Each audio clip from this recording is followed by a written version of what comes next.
नमस्कार, स्वागत है आपका पंजाब केसरी टीवी पर और आप देख रहे हैं हमारा खास कार्यक्रम हिसाब किताब।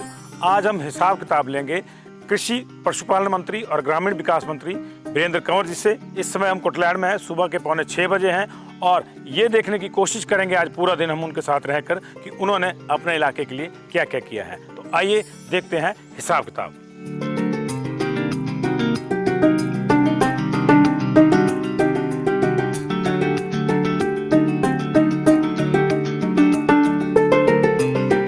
नमस्ते सर, नमस्ते। सुबह सुबह लगे हुए हैं आप तो पेड़े वेड़े बनाने ही। क्या दिन का ही काम है। अच्छा, घर में होता हूँ तो मैं यहाँ पर जरूर आता हूँ। अच्छा, सेवा के लिए। अच्छा जी। तो दिन भर देखते हैं जी, हिसाब किताब लेते हैं और चीज़ों का भी आपसे पिछले 5 साल में क्या क्या हुआ। चलो पहले गौ सेवा कर लेते हैं जी। फिर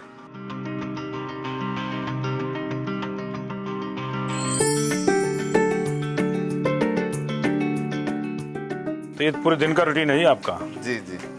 क्या बात।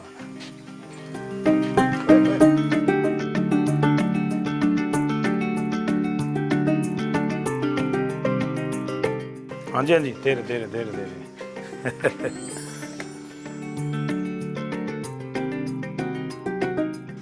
सर, अगर ओवरऑल अगर हम बात करें पशुपालन की, जी जी। तो क्या अभी स्थिति है, चाहे वो गायों की बात हो चाहे बाकी पशुपालन की बात हो? जो अपना 2016 में जो पशु गणना हुई, जी जी जी उसमें जो स्टे एनिमल्स था, जो गौवंश जो सड़क पर था, जी जी। वो करीब 36,000 था। अच्छा जी। और एक बहुत बड़ी चुनौती थी। अच्छा जी। जहाँ पिछली सरकार ने भी प्रयास किए, जी माननीय उच्च न्यायालय ने आदेश के बाद जी पंचायत स्तर के ऊपर गौशालाएं खोलने की बात की, जी। लेकिन उसके रिजल्ट्स नहीं निकल पाए। अच्छा जी। हमें लगा कि हर पंचायत जो है वो ऐसा नहीं कर सकती है, जी और उस को दृष्टिगत रखते हुए जी जी जी जी। जब सरकार बनी तो माननीय मुख्यमंत्री जी ने इसको प्राथमिकता दी कि गौ हमारी एक आस्था है, और इस आस्था को बनाए रखने के लिए जी कि इसका संरक्षण होना चाहिए, इसका संवर्धन होना चाहिए। और इसके लिए पहली कैबिनेट की मीटिंग में तय हुआ कि हम गौ सेवा आयोग का गठन करेंगे, और हमने 2019 में गौ सेवा आयोग का गठन भी किया, और उसके लिए धन की व्यवस्था जो थी वो जरूरी थी। फिर हमने ये नीतिगत फैसला लिया कि जो एग्जिस्टिंग गौशालाएं चल रही हैं हम उनको बड़ा करेंगे, और कुछ ना कुछ गौ ग्रास के रूप में उन गौशालों को आर्थिक सहायता देंगे, और कुछ बड़ी गौ सेंचुरीज बनाएंगे। जी जी।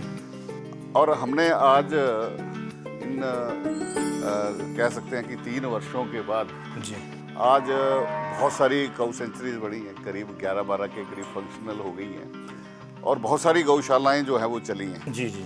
जिसमें हमने करीब 500 रुपये पहले गौग्रास के रूप में देना शुरू किया, अब ये बढ़ा करके 700 रुपये किया है, और उसके परिणाम निकले हैं कि जो 22,000 गौवंश जो सड़क पर था, जी, आज वो गौशालों में पहुंचा। कुछ गौ सेंचुरीज भी बनाई जी? हाँ, गौ सेंचुरीज बनी है, 11 के करीब गौ सेंचुरीज पूरे प्रदेश में 3 अभी बन करके तैयार हो गई हैं। जैसे चंबा में मझीर है जी, और कांगड़ा में खबल है जी जी कुडन है जी ये, और कंगैण है जी। ये। अभी माननीय मुख्यमंत्री जी ने उद्घाटन भी किए हैं, फंक्शनिंग है ये, लेकिन थोड़ा लंपी डिजीज के कारण हम अभी उनको जो है वो गौ सेंचुरीज में नहीं ले जा रहे हैं। जी जी जैसे ही थोड़ा इसका प्रभाव कम होता है जी जी, तो हम इनको विधिवत रूप से चलाएंगे। और 5 और नई बन रही हैं, जिनमें 3 मंडी में बन रही है, अच्छा जी, 1 कुल्लू में बन रही जी। है, और 1 ऊना में बन रही है। जब ये बनकर के तैयार हो जाएगी तो हम ये कह सकते हैं कि 70-75% गौवंश जो है इसको हमने आश्रय दे दिया। ये तो गोवंश की बात हुई कंवर साहब। ओवरऑल जो है कुछ हम डेयरी या दूसरी चीज़ों के लिए भी कोई किसानों को, लोगों को मदद कर रहे हैं जी? मुर्रा हमारे लिए या बकरी? हिमाचल प्रदेश के अंदर जी, जैसे जी। हमने कहा कि संरक्षण करेंगे, जी जी ये तो हमने संरक्षण की बात की, जी जी जी, लेकिन इसके संवर्धन की। हाँ जी हाँ जी किसान गाय क्यों छोड़ता है, जी, और इसके लिए हमने कहा कि अच्छी तरह का जो बढ़िया गौवंश जो है वो यहाँ पर होना चाहिए, जी और उसको हमने प्राथमिकता दी कि जो हमारा भारतीय मूल का जो गौवंश है वो यहाँ पर होना चाहिए। अच्छा जी। और हमको नस्ल की तरफ जाना है जी। और इसके लिए ईश्वर हमने जो एक बड़ी समस्या गौवंश में से भी जो गाय है वो कम है। जी जी। बैलों को जो है सड़क पर ज्यादा छोड़ दिया जाता है कि आज गौवंश इस करके कम हो रहा है क्योंकि खेती में बैलों का उपयोग प्रयोग नहीं नहीं रहा। है तो लोग छोड़ देते हैं। हाँ, उसका उपयोग नहीं रहा। जी। और दूसरी जो बड़ी समस्या है कि लोगों को लगता है कि अगर गाय ने बछड़ा दे दिया तो प्रॉब्लम हो जाएगी। प्रॉब्लम हो जाएगी, हाँ तो जी। इसको सड़क पर छोड़ना पड़ेगा, वो जी। पाप समझते हैं। जी जी जी। इस करके हमने ईश्वर जो केंद्र की सहायता से राष्ट्रीय गोकुल मिशन के अंतर्गत पहले तो हमने कहा कि सेक्स सॉर्टेड सीमन लैब जो अभी यहाँ पर, लेकिन उन्होंने थोड़ा परिवर्तन किया। उन्होंने कहा नहीं, हम आपको स्ट्रॉ ही देंगे। जी जी। तो 5 साल के अंदर हम 3 lakh sex sorted straw semen के स्ट्रॉ जो है वो हमें उपलब्ध 60,000 प्रति वर्ष जो है उपलब्ध होंगे। उससे जो है मुझे लगता है कि गौवंश के अंदर जो है सिर्फ बछड़ियां पैदा होंगी, फीमेल काफी होंगी। फीमेल काफ होंगे। जी जी। मेल काफ की जो है वो इसमें कमी आएगी, तो उससे फर्क पड़ेगा। दूसरा जो हमने एक बड़ा प्रयास किया भी हाल ही में, जी। मोदी जी डेनमार्क गए थे। वहाँ पर डेनमार्क जाना जाता है डेयरी फार्मिंग के लिए। तो वहाँ से एक नॉर्थ इंडिया में एक बड़ा ट्रेनिंग सेंटर सेक्स जो है जिसको हम कह सकते हैं कि एक सेंटर ऑफ एक्सीलेंस, जी जी, वो खुलेगा। जी जी। और वो हमारे ऊना जिला में, अच्छा, बसाल में, पूरे नॉर्थ इंडिया का ऊना में खुलेगा, जिसमें 47.5 करोड़ रुपए जो है वो खर्च होगा। तो उससे मुझे लगता है कि एक डेयरी की तरफ, अच्छी डेयरी, उन्नत डेयरी, उसकी तरफ हम आगे बढ़ेंगे। कंवर साहब, जब हम बात करते हैं हरियाणा की, पंजाब की, तो लोग हमको कहीं आगे दिखते हैं, मुर्रा नस्ल की भैंसें हैं ये वो। तो हमारे यहाँ भी कोई इस तरह का प्रोजेक्ट है या बकरियों के लिए भी उन्होंने वहाँ पे राजस्थान में देखा हमने, वहाँ पे गौटरी का कंसेप्ट है। हमारे यहाँ भी ये चीज़ें आ रही हैं क्या? निश्चित रूप से हमने इस प्रयोग किए हैं ईश्वर, और उसमें जो मुर्रा का हमारे यहाँ पर अगर आप देखेंगे जी, तो हम किसान हैं। जी जी। हम 2-3 भैंसे रखते हैं, 4 रखते हैं, लेकिन दूध देखते दूध हैं नहीं, तो दूध कम 2-2.5 है। लीटर 3 लीटर से ज्यादा नहीं होता बिल्कुल है। बिल्कुल। तो ऐसे में हमने कहा कि अच्छी नस्ल की तरफ जाएं जी, और बढ़िया जाएं, और भैंस वो रखें जो 10 लीटर नहीं 15 लीटर दे एक बारी में। जी हाँ जी, एक बार दूध दे।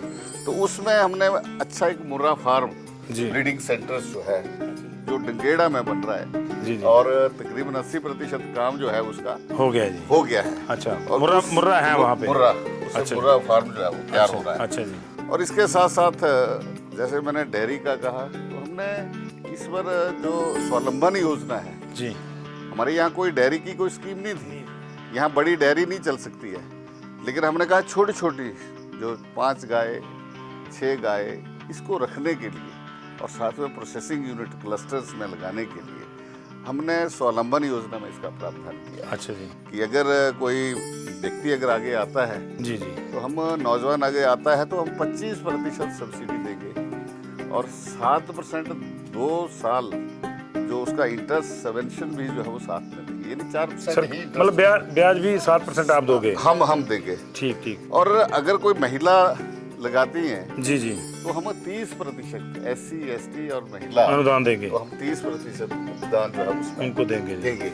ये हमने स्कीमें जो है वो शुरू की हैं। तो इनका कोई अच्छा प्रभाव मिल रहा है जी? निश्चित रूप से बहुत अच्छे, मैं यहाँ पर छोटे छोटे डेयरी जो है वो खोलना शुरू हो गए हैं। और ऐसे ही जैसे आपने बीच में विषय लिया कि बकरी पालन, हमारा तो बकरी पालन में ये पुराना एक कंसेप्ट है। हाँ, लोगों ने अपने पाली होती थी, जैसे हम इंटीग्रेटेड फार्मिंग, लेकिन बहुत ज्यादा कमर्शियलाइज नहीं था ये। नहीं था। हम इंटीग्रेटेड फार्मिंग हमारे बुजुर्ग लोग करते थे। जी जी। लेकिन आपने देखा कि धीरे धीरे समय के परिवर्तन से चीजें खत्म होती गई, ये चीजें खत्म हो गई। जी जी। क्योंकि पुराने समय में जब किसान थोड़ा कृषि करता था, बकरी पालन, मुर्गी पालन करता था, जी जी, जब कभी उसे अपनी आवश्यकता के लिए पैसे की जरूरत पड़ती थी, हाँ, तो बेच के बकरी बेच लेता था। तो हम कहते थे ये किसान का ATM है। हाँ, एक किस्म का ATM ही था। बिल्कुल, जब पैसे चाहिए तो वहाँ से। लेकिन धीरे धीरे ये सारा खत्म हो गया। हमारे बच्चे जो है वो बाहर जाना शुरू हो गए, थोड़ा पढ़ लिख के, तो हमको तो उनको लगा कि ब्लू कॉलर जॉब क्यों करनी है, व्हाइट कॉलर की तरफ जो है वो हमको बढ़ना है। जी जी। अभी एक ट्रेंड जो है वो रिवर्स हुआ है। अब बकरी पालन सिर्फ जंगलों में चराना नहीं, स्टॉल फीडिंग के ऊपर हम बकरी पालन कर रहे हैं। स्टॉल फीडिंग के ऊपर जो है वो सुअर पालन हम कर रहे हैं। और ऐसे प्रयोग हमने प्रदेश के अंदर किए। कृषक बकरी पालन योजना जिसमें हम 60% उपदान दे रहे हैं, सब्सिडी दे रहे हैं। जी जी। और बीपीएल परिवारों को हम 95% जो है वो सब्सिडी जो है वो दे रहे हैं। और मुझे इस बात की प्रसन्नता है कि कुटलैहड़ क्षेत्र के अंदर आज स्टॉल फीडिंग के बहुत सारे जो है सेंटर जो हैं, डेयरी बकरी डेयरी जो है लोगों ने खोले जी, लोगों ने शुरू की है। जी जी जी। और इसके साथ साथ सुअर पालन में आ गया है। अच्छा, 150 से ज्यादा यूनिट्स जो है वो हमारे यहाँ बकरी पिगरी पालन की है। पिगरी के 50 से ज्यादा जो है वो पिगरी के हैं। जी जी। बैकयार्ड पोल्ट्री में हम कड़कनाथ को इंट्रोड्यूस किया है। अच्छा, जो बहुत अच्छी ब्रीड है और उससे काफी महंगे उसके अंडे महंगे वगैरह बिकते मिलते हैं। हैं। हाँ जी। तो वो किसान की एक आय का साधन हो सकते हैं। जैसे हम अगर खाली यहाँ पर मैं कुटलैहड़ की बात करूँ तो यहाँ पर 100% ग्रामीण क्षेत्र है। जी जी। और बिना जमीन से बहुत कम लोग हैं और 70% आज भी कृषि के ऊपर निर्भर है। तो 2.5 बीघा 3 बीघा में कृषि जो है वो उसके लिए आय का साधन नहीं है, उतनी फलदायी नहीं है। हाँ, लेकिन हम चाह रहे हैं कि कोई एक्टिविटी, एलाइड एक्टिविटीज, चाहे वो फिशरी है, चाहे वो पोल्ट्री है, चाहे वो पिगरी है, चाहे वो गौट्री है, अगर इसको साथ एडॉप्ट करता है, चाहे वो छोटी बागवानी है, तो उसका बहुत अच्छा लाभ मिलेगा। 2-2.5 लाख रुपए की समर्थ हो जाएगा वो। हाँ, समर्थ हो जाएगा। तो कंवर साहब बता रहे थे कि पशुपालन में क्या क्या किया है और क्या क्या होना चाहिए। अगले सेगमेंट्स में उनके बाकी डिपार्टमेंट्स की बात करेंगे, कृषि क्षेत्र में क्या हुआ है और जो ग्रामीण विकास का क्षेत्र उसमें क्या हुआ। आप बने रहिए हमारे साथ, देख रहे हैं आप हिसाब किताब कुटलैहड़ से।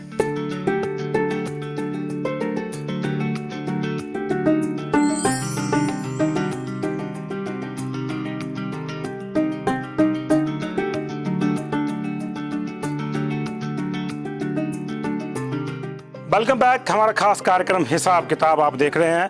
आज हम कुटलैहड़ में हैं। इस वक्त मैं एक ऐसे किले में हूं जिसको आप कुटलैहड़ का किला बोल सकते हैं।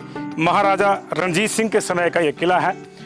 इसके अलग अलग नाम रहे अलग अलग काल में, लेकिन इसने सियासत, विरासत और रियासत के कई काल देखे, कई सियासतें इसने देखी। लेकिन आज इसको देखने के लिए सरकार की ओर ये किला देख रहा है कि कोई इसको देखे और इसका जीर्णोद्धार करे। क्या क्या इस पूरे किले को लेकर प्लानिंग है, बात करेंगे। लगातार हमारे साथ वीरेंद्र कंवर जी हैं। मंत्री जी, अगर किले की बात करें तो मुझे इतना तो याद है कि पहली बार अगर किसी ने सुध ली थी तो आपने इसकी चर्चा करी थी, लेकिन मामला कहाँ तक पहुँचा है? ये हमारी कुटलैहड़ की विरासत है। जैसे आपने कहा, महाराजा रणजीत सिंह जी के समय से है और ये 16 सिंगी के नाम से जी इस धार का जो है वो नाम है। बहुत ही अच्छी सीनिक ब्यूटी जो है वो इसकी है। 16 सिंगी धार, रामगढ़ धार जी। और कुटलैहड़ के अंदर जहाँ गोविंद सागर झील जो है वो उसकी एक सुंदरता है और साथ में यहाँ पर धार्मिक पर्यटन बहुत ज़्यादा है। मैंने जब 2003 में मैं पहली बार चुना गया था तो उसमें मैं विपक्ष में था, लेकिन 2007 में मैंने जब माननीय मुख्यमंत्री धूमल जी थे तो उसमें मैंने यहाँ पर आकर के और उसमें के तत्कालिक जो हमारे डिप्टी कमिश्नर थे उसमें श्री KR भारती जी, वो भी यहाँ पर साथ में आए थे और हमने इसके जीर्णोद्धार की पूरी प्लानिंग जो थी वो तैयार की थी। सारे लोग इससे सहमत थे, तो कुछ काम हमने अंदर किया था, लेकिन ज़मीन जो है वो प्राइवेट होने के कारण जिसके कारण थोड़ा रास्ते में दिक्कत जो है वो आई है।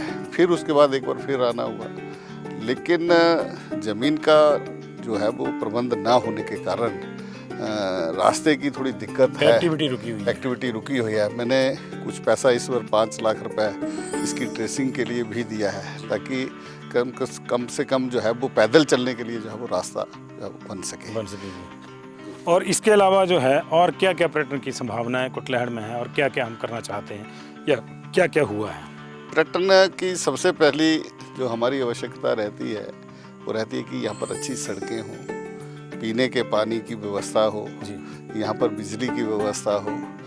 इस बार जो मुझे समय मिला है जहाँ पीने के पानी की व्यवस्था हुई, सड़कों की व्यवस्था हुई, इसके साथ साथ हमने यहाँ का एक बड़ा प्रसिद्ध मेला पिपलू जो 200-300 वर्ष एक कहावत है कि बड़ा पुराना मेला है, उसको हमने जिला स्तर का मेला और बहुत धूमधाम के साथ, जिस तरह कि हम प्रदेश स्तर का मेला जो है वो होता है, उस तरह से हमने इसको मनाया है। दूसरा हमने यहाँ पर पर्यटक अगर आते हैं तो ठहरने की सुविधा यहाँ होनी चाहिए। जी जी। यहाँ कोर्ट में एक फॉरेस्ट का अच्छा रेस्ट हाउस बनाया है। अच्छा जी। एक जल शक्ति विभाग का एक रेस्ट हाउस जो है वो पिपलू में बन रहा है। पिपलू मंदिर का हम जीर्णोद्धार कर रहे हैं। उसी तरह चमुखा मंदिर है, उसका भी हम थोड़ा जो है वो नवीनीकरण जीर्णोद्धार जो है, ताकि पूरा सर्किट एक सर्किट जो है वो बन जाए और लोगों के ठहरने की व्यवस्था की जाए। जी जी। इसी तरह से कुटलहट क्षेत्र के अंदर पर्यटन को और पंख दिए जाएं, इसके लिए जहां यहाँ से पैराग्लाइडिंग्स और वाटर स्पोर्ट्स, हाउस बोट, हमने उसकी संभावनाओं को भी देखा है। और मैंने इस क्षेत्र में इको टूरिज्म जी जी विकसित हो, इसके लिए पहला प्रोजेक्ट ग्रामीण विकास विभाग के माध्यम से पूरे देश के अंदर अपने यहाँ जो है 14 करोड़ रुपए का स्वीकृत हुआ है। जी जी। नई मंजिलें, नई राहें, उसमें से भी 3 करोड़ रुपया माननीय मुख्यमंत्री जी ने प्रदेश जो वो यहाँ के लिए स्वीकृत किया है। और इसके ऊपर आज काम चला है, जहाँ अंदरौली में बाबा गरीबनाथ मंदिर के पास, और इसके साथ साथ यहाँ की साइट्स पैराग्लाइडिंग्स के लिए, जहाँ बीड व्हीलिंग से भी अच्छी साइटें मानी जा रही हैं। मतलब 2-3 चीज़ें जुड़ जाएंगी, एक पैराग्लाइडिंग वाला रोमांच आ जाएगा, एक वाटर स्पोर्ट्स आ जाएगा, और एक इतिहास की जो है ऐतिहासिक झलक आपको मिल जाएगी। जी, क्योंकि यहाँ पर ही ब्रह्मा जी का मंदिर दूसरा बरमौती में है, गुरु तेग बहादुर जी की तपोस्थली बल खालसा यहाँ पर है, बाबा बाल जी का आश्रम यहाँ पर है, डेरा बाबा रुद्रानंद जी का आश्रम यहाँ पर है, जोगी पंगा यहाँ पर है। जी जी। उसी तरह से चमुखा महादेव, ध्यूसर महादेव, ठाकुरदारा, आश्री गुफा, बाबा गरीबनाथ जी का मंदिर, बाबा बालकनाथ जी को जो टूरिस्ट जाता है वो भी यहाँ स्पेंड कर सकते हैं टाइम पे। जी जी जी। हमारे पास इतनी संभावनाएं हैं कि ये वीकेंड टूरिज्म में बेस्ट डेस्टिनेशन जो है वो कुटलहट बन सकता है। तो क्या हम ये भी एक्सपेक्ट करते हैं आने वाले टाइम में, या आपकी प्रायोरिटीज में है कि यही किले में, क्योंकि देखिए एएसआई के अंडर किला हो तो बड़ी दिक्कतें रहती हैं, लेकिन स्टेट गवर्नमेंट के अंडर है, तो क्या हम एक्सपेक्ट करते हैं कि यहाँ भी कोई कल्चरल फंक्शन वगैरह टूरिस्ट के लिए शुरू हो जाए, रातों को कोई? बिल्कुल, इसकी हम पूरी संभावनाएं देख रहे हैं। जैसे मैंने मुख्यमंत्री जी से भी बात की है, अगर हमें लैंड एक्विजिशन भी करनी पड़े तो हम वो भी करेंगे, लेकिन पर्यटन की दृष्टि से अपने इस क्षेत्र की एक शुरुआत हमने कर दी है। जी जी। अब हम इसको और आगे जो है वो लेकर के जाएंगे। जी जी। तो पर्यटन की दृष्टि से एक नई शुरुआत करी है, ये कहना है वीरेंद्र कंवर जी का। इस वक्त आप इस किले के जो है वो भी आप देख रहे हैं कि जो अभी भग्नावशेष हैं वो अभी भी उनमें जो है वो विरासत झलकती है, और इस विरासत को संजोने के लिए भी पूरा प्रयास कर रहे हैं। अगले सेगमेंट में उन्होंने कुछ और नया क्या किया उनके पास, क्योंकि एक नहीं, दो नहीं, पूरे 5 विभाग हैं, उनकी चर्चा करेंगे। आप देख रहे हैं हमारा खास कार्यक्रम हिसाब किताब कुटलहट से वीरेंद्र कंवर जी के साथ।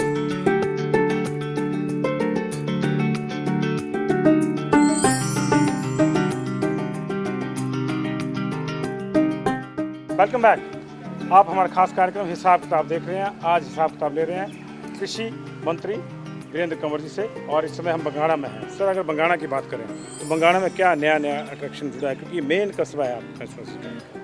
ये जो जगह है जहाँ पर हम आज खड़े हैं, ये एक गंदगी का ढेर होता था। सारा जो गार्बेज होता था, लोग यहाँ कूड़ा करकट यहाँ फेंकते थे जी।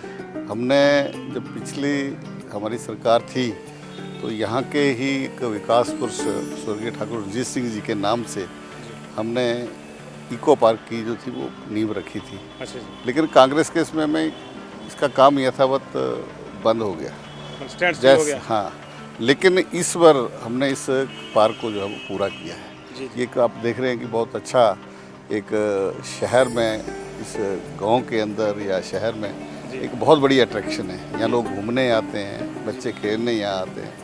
बहुत अच्छी, हाँ, बहुत अच्छी जगह है। दूसरा, ये वर्षों से एक डिमांड थी कि यहाँ मिनी सेक्रेट जो चाहिए बंगाणा में। आज ये बन करके तैयार हुआ है, जो कि अपने आप में एक यहाँ की अट्रैक्शन है। और एक हिमाचल का सबसे बड़ा, मैं कहता हूँ, वीडियो ऑफिस जो 8.5 करोड़ की लागत से बना है, ये भी बन करके तैयार है। और यहाँ पर हमने जायका का ट्रेनिंग सेंटर, यहाँ पंचायत भवन की बहुत बढ़िया बिल्डिंग, यहाँ पर जो है वो फायर स्टेशंस हम यहाँ लेकर के आए बंगाणा में। यहाँ पर ही हम उप रोजगार कार्यालय बंगाणा में जो है वो लेकर के आए, और बस स्टैंड की बिल्डिंग यहाँ पर बनने जा रही है। बंगाणा में ही जो है वो हमने सब्जी मंडी जो है वो किसानों को जो है वो उपलब्ध कराई है। इसी तरह एक गांव, एक आधुनिक गांव जो है, ये गांव बंगाणा जो है वो विकसित हुआ है और ये पहला ग्राम पंचायत बन रही है जिसमें अपनी एक सीवरेज की व्यवस्था जो है वो यहाँ पर क्या बात है, क्योंकि पंचायतों में अभी तक है नहीं, लेकिन इसकी शुरुआत हमने जो है वो यहाँ से की है। अब आने वाले समय में हम इसको कोटला, अपर कोटला, लोअर कोटला, अजनौली और झलेड़ा, रेनसरी को मैंने इसमें प्राथमिकता मैंने लिया है। उसकी डीपीआर जो है वो तैयार हो रही है। ऐसे बहुत सारे यहाँ पर पीने के पानी की बड़ी दिक्कत रहती है। यहाँ पर पीने के पानी की मैंने 2007 में स्कीम बनाई, लेकिन कांग्रेस के ज़माने में सारा काम जो था वो बंद हो गया।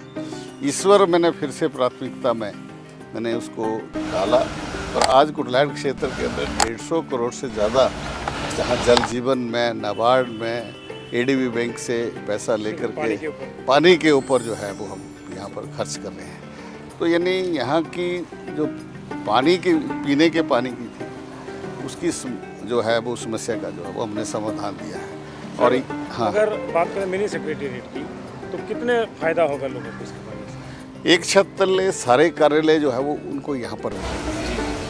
मैं समझता हूँ बहुत ज़्यादा फायदा जो है वो यहाँ पर होगा। एक और समस्या यहाँ की जो हमारे ध्यान में आई थी, पीछे कुछ लोगों से बातचीत हो रही कि यहाँ का कोर्ट अभी ऊना में चल रहा है, तो अगर आप दोबारा उसमें आते हैं और सरकार आपकी बनती है तो क्या वो प्रायोरिटी रहेगी? निश्चित रूप से जो भी हम काम करते हैं, जैसे सब जज कोर्ट है, इसमें हाई कोर्ट की भी अनुमति उसमें चाहिए होती है, तो मैंने इसको प्रोसेस में डाला है और ये माननीय हाई कोर्ट की स्वीकृति के लिए जो है वो ये हमारा प्रोजेक्ट जो है वो गया हुआ है। अच्छा जी, जल्दी हम इसको जो है वो आने वाले समय में इसको बढ़ाएंगे, आगे बढ़ाएंगे। और क्या प्रायोरिटीज बंगाणा को लेकर आपकी अगली टर्म में रहेगी? बंगाणा के अंदर जहां हमने अच्छी बेहतर एजुकेशन जो है वो हमने, अगर हम देखेंगे तो यहाँ का जो साइंस भवन है कॉलेज का, स्कूल का वो 1 करोड़ 60 लाख की लागत से बन रहा है। सारी यहाँ पर MA क्लासेस जो है वो हमने शुरू की हैं। अच्छा जी। अब MSc क्लासेस जो है वो यहाँ पर शुरू करनी है। इसके साथ 3 यहाँ पर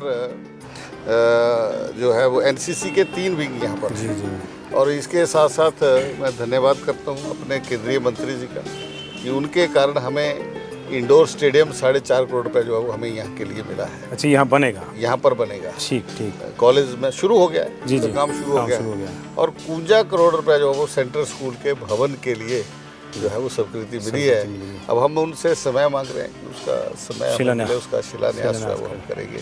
और एक जो सबसे बड़ी हमारी हमीरपुर और जिला ऊना की समस्या थी कि हमारा ग्रामीण विकास विभाग में हमारा जो एक्सिन ऑफिस था वो हमें धर्मशाला जाना पड़ता था, क्योंकि पहले जाना नहीं पड़ता था क्योंकि छोटे छोटे काम पंचायतें करती। अब बड़े बड़े काम कर रही हैं, 10 लाख से ऊपर के काम कर रही हैं, तो उसकी टेक्निकल सेक्शन के लिए धर्मशाला के चक्कर काटने पड़ते हैं जी, महीनों लग जाते हैं जी। अब ये हमारी सरकार ने, मुख्यमंत्री जी ने इसकी स्वीकृति जो है वो बंगाणा में दी। ये हमीरपुर ऊना का सेंटर बन गया। बिल्कुल जी। तो यहाँ से जो है वो जल्दी हम उसका लोकार्पण करेंगे, उसको शुरू जो है करने जा रहे हैं। चलिए, अगले सेगमेंट में आपसे ये भी जानेंगे और क्या क्या खास किया है, खासतौर से कृषि का सेक्टर छूटता है उस पर भी बात करेंगे।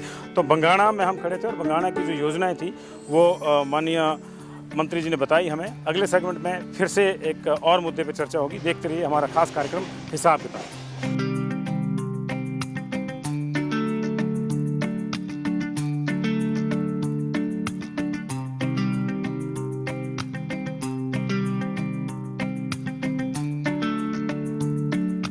Welcome back. हिसाब किताब देख रहे हैं आप। आज बात कर रहे हैं वीरेंद्र कंवर जी के साथ।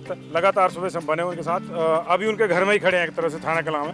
थाना कलां में अगर बात करें तो किसी ज़माने से हेल्थ का बड़ा एक हब है यहाँ पे, आसपास के क्षेत्र आते हैं। तो हम हेल्थ सेक्टर की बात तो बाकी सेगमेंट में नहीं हुई, तो हेल्थ सेक्टर की बात करें तो आपके क्षेत्र में, पूरे कुटलैंड में क्या क्या डेवलपमेंट्स हुई है? स्वास्थ्य के क्षेत्र में यहाँ की स्थिति जो थी वो बड़ी बेहतर नहीं थी, क्योंकि बंगाणा में एक हमारा बड़ा CHC लेवल का हॉस्पिटल था जहाँ पर मात्र 1 डॉक्टर था जी। और ऐसी स्थिति थाना कलां में भी थी। थाना कलां में भी 1 ही डॉक्टर था। लेकिन आज जैसे ही सरकार बनने के बाद 2017 के बाद जहाँ जब मुख्यमंत्री जी पहली बार बंगाणा में आए तो मैंने डिमांड की कि ये सब डिवीज़न है, सब डिवीज़न लेवल का यहाँ हॉस्पिटल होना चाहिए। तो मुख्यमंत्री जी ने बड़े हॉस्पिटल की स्वीकृति दी, जहाँ 50 बिस्तर का हॉस्पिटल बंगाणा को बनाया गया।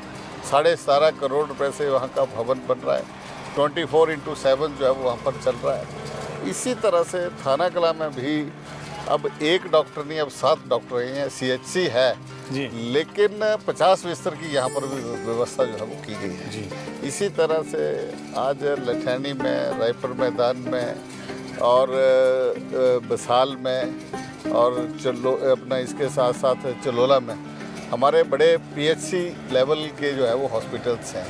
यानी कि अब पहले से कहीं ज़्यादा स्वास्थ्य सेवाएं जो है वो कुटलैहड़ क्षेत्र एक स्टाफ की प्रॉब्लम रहती है, वो भी दूर है क्या? मेरे यहाँ कोई स्टाफ की प्रॉब्लम नहीं है। स्पेशलिस्ट अभी जैसे पोस्टें बढ़ी हैं जी। कुछ पोस्टें खाली जी। हैं, हम यहाँ पर स्पेशलिस्ट डॉक्टर्स जो है वो यहाँ पर लाना चाहते हैं जी। जब ये स्पेशलिस्ट डॉक्टर्स यहाँ पर आ जाएंगे हमें ऊना जाने की ज़रूरत नहीं रहेगी। और अगर पशुधन के लिहाज से देखा जाए, डिपार्टमेंट आपके पास है, मैंने उनके इस लिहाज पर 5 नए हॉस्पिटल्स अपने विधानसभा क्षेत्र के अंदर पशु और चिकित्सालय जी जो बनाए हैं। एक अगर आप देखते हैं कि 16 सिंह की धार में, चबैड़ी में जी, एक लठैनी में, एक जो था वो थाना कला में, एक धमांदरी में, ये हमने पशु चिकित्सालय जो है जी। और एक चुररी में जी जो रामगढ़ धार में जी जी उसको जो है वो मुख्यमंत्री जी ने स्वीकृति दी जी। और एक 3 जिलों का बड़ा हॉस्पिटल जिसे हम जोनल हॉस्पिटल कह सकते हैं, ये 5 करोड़ की लागत से जो है वो बन्नोक में जो है वो बन रहा है। वेटनरी का ही, हाँ, मुर्रा फार्म के साथ जो है वो वहाँ पर एक बड़ा हॉस्पिटल जो है वो वहाँ पर बन रहा वहाँ पे बन रहा है, है। जिससे निश्चित रूप से एक जो हमारे यहाँ किसान हैं जो पशुधन यहाँ पर रखते हैं, एक बहुत बड़ी सुविधा जो है वो किसानों को मिलने वाली है। इसके साथ साथ जहाँ हम आज खड़े हैं थाना कला के अंदर, जहाँ पीने के पानी की कभी बड़ी दिक्कत होती थी, लोग मीलों दूर पानी यहाँ से लाते थे, जी जी आज यहाँ पर लोगों को पानी मिल रहा है। जी आज यहाँ पर साथ साथ में हमें जिला में पहले 3 विधानसभा क्षेत्रों का एक एक्सिन ऑफिस होता था, अब ये कुटलैहड़ का ही एक बड़ा एक्सिन ऑफिस जो है वो आज थाना कला के अंदर है, जो फिलहाल यहाँ चल रहा है, लेकिन बिल्डिंग बन रही है, उसकी बिल्डिंग बन रही है। इसी तरह से जो है वो हमारा एक सब डिवीज़न होता था, अब हमने जो सब डिवीज़न जो है वो एक बसाल के अंदर बिजली डिपार्टमेंट का बनाया है, एक सब डिवीज़न PWD का वहाँ पर बनाया है और इसी तरह एक्सिन ऑफिस जो है वो हमने थाना कला में जो है वो बनाया है। एक हमने एग्रीकल्चर का SMS ऑफिस बसाल में बनाया है और एक सब डिवीज़न एग्रीकल्चर का, सॉइल कंजर्वेशन का, उसकी जो है वो थाना कला में जो है वो उसकी मुख्यमंत्री जी ने स्वीकृति दी है। कि विकास के मामले में हमने नए आयाम जो है वो इस पर जो है वो हमने स्थापित किए हैं। तो विकास के मामले में नए आयाम स्थापित किए हैं। मुख्य रूप से इस सेगमेंट में हमने बात करी आदमियों की सेहत की और उनके पशुधन की सेहत की। अब खेतों की सेहत की बात करेंगे। बने रहिए, हिसाब किताब देखते रहिए पंजाब केसरी टीवी पर। एक ब्रेक के बाद फिर से मुलाकात होती है।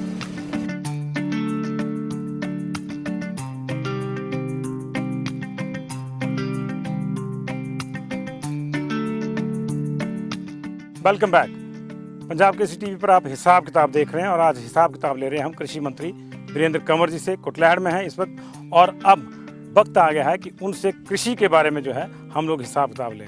कंवर साहब, अगर कृषि के हिसाब किताब की बात करें तो क्या क्या नए प्रोजेक्ट्स जो हैं कुटलैहड़ में और प्रदेश में, क्योंकि दोनों चीज़ें देखनी पड़ेगी, बीइंग मंत्री प्रदेश की बात भी करनी पड़ेगी और बीइंग MLA कुटलैहड़ की भी करनी पड़ेगी। क्या क्या नए प्रोजेक्ट्स आए हैं? देखिए, हिमाचल प्रदेश के अंदर जो गांव हैं वो 90% हैं जी और 70% लोग जो है वो कृषि पर आधारित है। जी लेकिन हमारे जो बुजुर्ग थे वो इंटीग्रेटेड फार्मिंग करते थे जी कि थोड़ा खेती होती थी, पशुपालन होता था, बकरी पालन जैसे, मुर्गी पालन और कुछ बागवानी होती थी, तो इंटीग्रेटेड फार्मिंग में थी। लेकिन एक दौर आया कि जब हम अपने आप को ज़्यादा पढ़े लिखे समझने लगे, वाइट कॉलर जॉब की तरफ भागने लगे और गांव के अंदर लोगों ने इंटीग्रेटेड फार्मिंग छोड़ दी और शहर की तरफ बढ़ गए। कोरोना से ये वापसी हुई और जब ये वापस यहाँ पर आए तो उनको लगा रूखा सूखा खा करके हम यहाँ रहेंगे और यहाँ पर रह करके ही अपना गुजारा करेंगे और अपनी ज़मीन से ही जो है आजीविका कमाएंगे। जोतेंगे और देखेंगे कि एक बड़ा बूम आया कि हमारी जीडीपी में ग्रोथ जो थी 2% थी एग्रीकल्चर से, वो बढ़ करके 3.5% आफ्टर कोविड हाँ पहुँची। लेकिन मैं ये कहना चाहता हूँ कि हिमाचल प्रदेश का जो टेरेन है जो एक ऊपरी है जहाँ पर हम सेब की 5,000 करोड़ की इकॉनमी है और ऐसे ही ऑफ सीजनल वेजिटेबल में किसान बहुत अच्छा कमा रहा है। लेकिन एक जो हमारा निचला क्षेत्र है जहाँ पर हम सिवाय नौकरी के हमारी कोई कैश क्रॉप नहीं है, हमको किसान को इंटीग्रेटेड फार्मिंग की तरफ लेकर के जाना है कि वो थोड़ा कृषि से, थोड़ा जो है वो बागवानी से, थोड़ा जो हमारी अलाइड एक्टिविटीज़ है, मछली पालन है, चाहे वो बकरी पालन है, मुर्गी पालन है, सुअर पालन है, कोई उस एक्टिविटी को जो है वो कंपोजिट तरीके से उसके साथ एग्रीकल्चर कृषि के साथ अगर जोड़ता है तो निश्चित रूप से उसकी आय में बढ़ोतरी होगी। और इसके लिए हमने जो एक प्रयास शुरू किया है ISBT के साथ, पालनपुर शोध संस्थान है पहाड़ी हिमालयन के क्षेत्र का, उससे हमने मिलकर के कहा कि क्या निचले क्षेत्र के अंदर हो सकता है।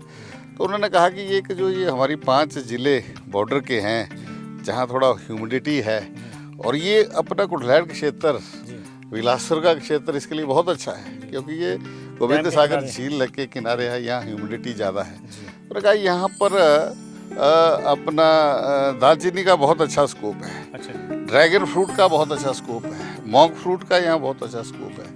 आप अगर इनमें से कुछ करेंगे, हमने उनके साथ बातचीत की, हमने उसका खाका तैयार किया, इस बार बजट में हमने उसका प्रावधान भी किया है कि हम ये जो है वो एक वैकल्पिक रूप से किसान को व्यवस्था देंगे। और इसके लिए हमने इस बार 40,000 पौधे उन्होंने नर्सरी में तैयार कर दिए। अब हमारा MOU तैयार हो रहा है, प्रोजेक्ट तैयार हो रहा है और जल्दी हम इसको धरातल पर उतार दालचीनी के हम 10 लाख पौधे हिमाचल प्रदेश के अंदर लगाएंगे, इन 5 जिलों में खासतौर से 5 जिलों के अंदर। और हिमाचल प्रदेश दालचीनी पैदा करने वाला, जैसे हम सेब ग्रोअर स्टेट्स बनते जा रहे हैं वैसे ही दालचीनी में भी हम ग्रोअर्स हो गए और जो हम 80% इंपोर्ट करते हैं उसकी जरूरत नहीं पड़ेगी। इसके अलावा और फ्रूट्स में भी कुछ? फ्रूट्स में हम ड्रैगन फ्रूट्स ऊना जिला के अंदर इसकी शुरुआत की है और इसमें हॉर्टिकल्चर भी इस प्रोजेक्ट्स को बना रहा है। और पशुपालन में भी हम बकरी पालन में अब हम एक बकरी डेयरी के रूप में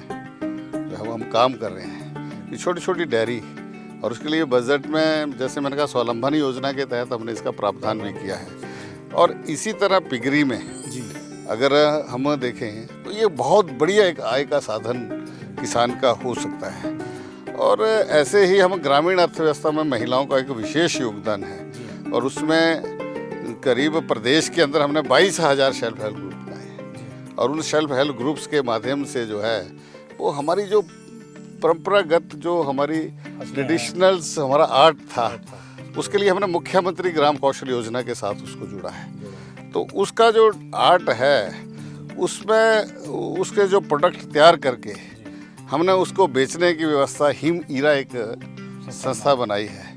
जैसे हमने ऊना की अपनी सोमभद्रा संस्था बनाई है जहां महिलाएं अचार बनाती हैं, सेमियां बनाती हैं, दूसरे प्रोडक्ट बनाती हैं। तो इसके माध्यम से हम साप्ताहिक बाजार लगा करके, सरस मेले लगा करके और अब अमेज़ॉन के ऊपर भी हम कूंजा प्रोडक्ट जो है हमने उसके ऊपर ये मैं देख रहा हूं पोमोग्रेनेट्स का जो है ये जो है इसको हमने कहा कि बागवानी के साथ भी हम एक पार्ट जो है वो बागवानी है। तो हम देखते हैं कुल्लू वगैरह से ही हमारे पास हाँ, तो इस क्षेत्र के अंदर भी हमने चेक डैम लगा करके और फिर पानी जो है वो खेतों तक पहुंचा करके हमने कहा कि दालचीनी के साथ साथ अनार, अमरूद और माल्टा, ये शिवा प्रोजेक्ट जो वास्तव में बागवानी का है, विभाग का है, उसके माध्यम से हमने कुटलैहड़ क्षेत्र के अंदर कुछ डेमोन्स्ट्रेशन के प्लॉट्स लगाए हैं और बहुत अच्छे रिजल्ट्स आए हैं। देखने में लग रहा है और लग रहा है महाराष्ट्र के